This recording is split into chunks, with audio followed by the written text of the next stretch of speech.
আল্লাহ যদি কোনো বান্দাকে যদি চান যে এই বান্দাকে আল্লাহ ক্ষমা করবেন, নিরাশ হয়েন না।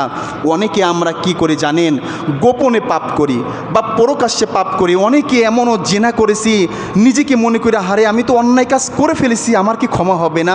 আমি সুদ খেয়েছি, হারাম উপার্জন করেছি, আমি একজন ব্যক্তিকে নির্যাতন করেছি, তাহলে তো আমি পাপ করে ফেলেছি, আল্লাহ আমাকে আর ক্ষমা করবেন না।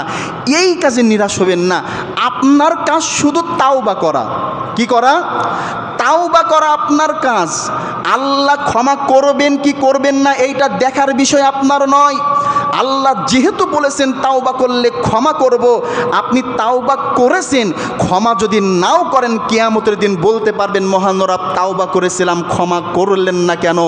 আমি তো পাপিষ্ঠ ব্যক্তি, পাপ করেছি, কিন্তু আপনি তাওবা করতে বলেছেন, আমি তো তাওবা করেছি, আপনি ক্ষমা করলেন না কেন?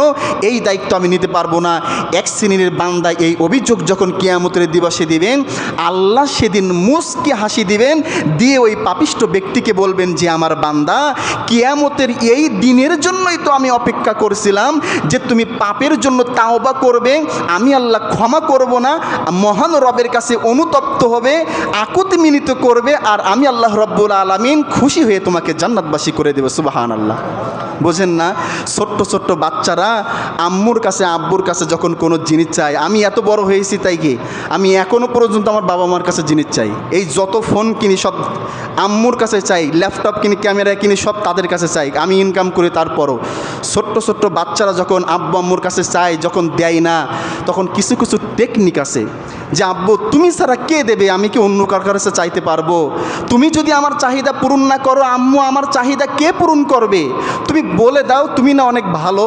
এমন করে বলার পরে যে বাবা মা সন্তানের চাহিদা পূরণ করে না রাগের মাথায়, কিন্তু সন্তানের আকুতি মিনতি শুনে নরম হয়ে বলে যা ঠিক আছে তোমার চাহিদা পূরণ করব, করেন না এমন?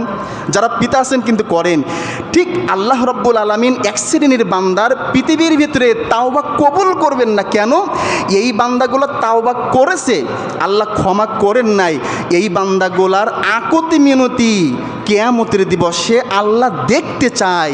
আর কিয়ামতের দিবসে এই পাপিষ্ঠ বান্দা আকুতি মিনতি করার কারণে আল্লাহ মুস্কি হেসে বলবে ঠিক আছে বান্দা যা, পৃথিবীর ভিতরে ক্ষমা করলাম না, আজকে তোকে ক্ষমা করে তোর পাপকে ক্ষমা করে জান্নাত দিয়ে দিলাম। সুবহানাল্লাহ।